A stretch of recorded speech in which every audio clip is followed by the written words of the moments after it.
ఓం నమః శివాయ. ఓం నమో నారాయణాయ. ఓం శ్రీ స్వర్ణాకర్షణ కాళభైరవాయ నమో నమః.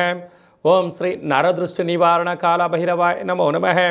నమస్తే అస్తు భగవన్ విశ్వేశ్వరాయ మహాదేవాయ త్రయంబకాయ త్రిపురాంతకాయ త్రికాగ్నికాలాయ కాలాగ్నిరుద్రాయ నీలకంఠాయ మృత్యుంజయాయ సర్వేశ్వరాయ సదాశివాయ శ్రీమన్మన్మహాదేవాయ నమో నమః. హరి ఓం. మా ఛానల్కి స్వాగతం.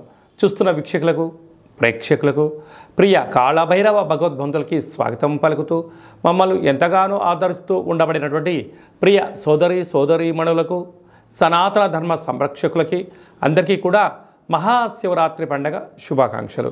మహాదేవుడి యొక్క ఆశీస్సులు అందరిపైన ఉండాలని, అందరినీ చల్లగా ఆశీర్వదించాలని, నిండు నూరేళ్ల ఆయురారోగ్యాలకు అందరికీ ప్రసాదించాలని, జాతక చక్రంలో ఉండబడిన గ్రహ గమనాలు దోషాలు తొలగిపోయి ఎవరైతే ఏదైతే కోరుకుంటున్నారో అన్నింటా విజయాన్ని సాధించేటువంటి ఆశీర్వచనాన్ని భగవంతుడు అందరికీ ప్రసాదించాలని మనసారా కోరుకుందాం.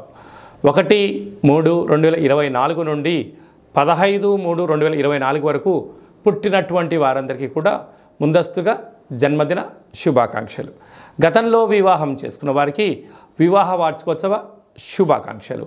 ద్వాదశ రాశుల్లో గ్రహ గమనాల్ని ఒకసారి వీక్షింపచేద్దాం.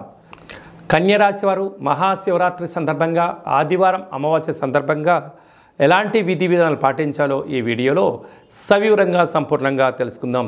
కన్యరాశిలో ఏ నక్షత్రాలు వస్తానగా చిత్తా నక్షత్రంలోని 2, 3, 4 పాదాలు, హస్తా నక్షత్రంలోని 4 పాదాలు, చిత్తా నక్షత్రంలోని 1, 2 పాదములు కలిపితే కన్యరాశి.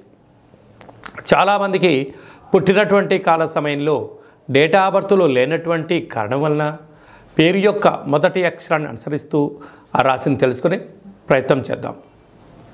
టో, పా, పీ, పూ, షా, అణ, ఠ, పే, పో అక్షరాల వరందుడు కన్యరాశి జాతకులే. కన్యరాశి యొక్క అధిపతి బుధ భగవానుడు. రాశిలోనే కేతు సంచార స్థితి, పంచమంలో కుజుడు మరియు శుక్ర సంచార స్థితి, 6వ స్థానంలో రవి బుధ శని సంచార స్థితి, సప్తమంలో రాహు సంచార స్థితి, అష్టమంలో గురు సంచార స్థితితో ఈ దోష ప్రభావంగా ఉండబడిన గ్రహ గమనాలను అనుసరించినట్లయితే చిన్న చిన్న విషయాలకు ఆందోళన తగదు.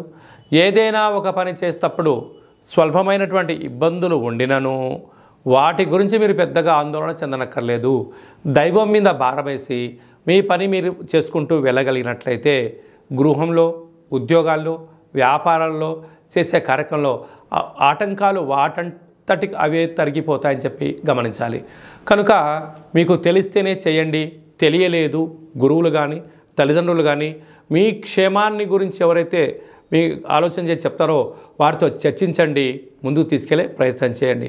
కనుక సొంత నిర్ణయాలకు పెద్దగా ఇబ్బంది వచ్చే అవకాశాలు ఉన్నాయి. కనుక అది ధర్మం అనిపించినప్పుడు మీ మనసాక్షిగా చెప్పినప్పుడైతే ముందుకెళ్ళండి, లేకపోతే కొంతకాలం మౌనంగా ఉండే ప్రయత్నం చేయండి. ఇలాంటి కాల సందర్భంలో మహాదేవుడికి పెసరపప్పుతో మహాదేవుడికి అభిషేకం చేయడం, పంచామృతంతో అభిషేకం చేయడం, ఆకుపచ్చతో రంగు కలిగినటువంటి తమలపాకుల చేత లేదా బిల్వ దళాలతో మహాదేవుడికి అర్చన చేయడం యోగదాయకం. ఆదివారం అమావాస్య సందర్భంగా తెల్ల జిల్లేడు వృక్షం దగ్గర దీపము, కాళభైరుడికి కూష్మాండ దీపము, కాళభైరవ సౌభాగ్యపుడు కట్టుకోవడం వలన దుష్టగ్రహాలు తొలగిపోతాయి. స్వయం వృత్తులు, హోటల్ వ్యాపారాలు, నైవేద్య కార్యక్రమాలు, అన్నపానీయాలు, స్వయం వృత్తులు, వ్యవసాయ సోదరీమణులకు ఓపిక పట్టుదల వలన విజయం మీ సొంతం అవుతుందని చెప్పి గమనించాలి.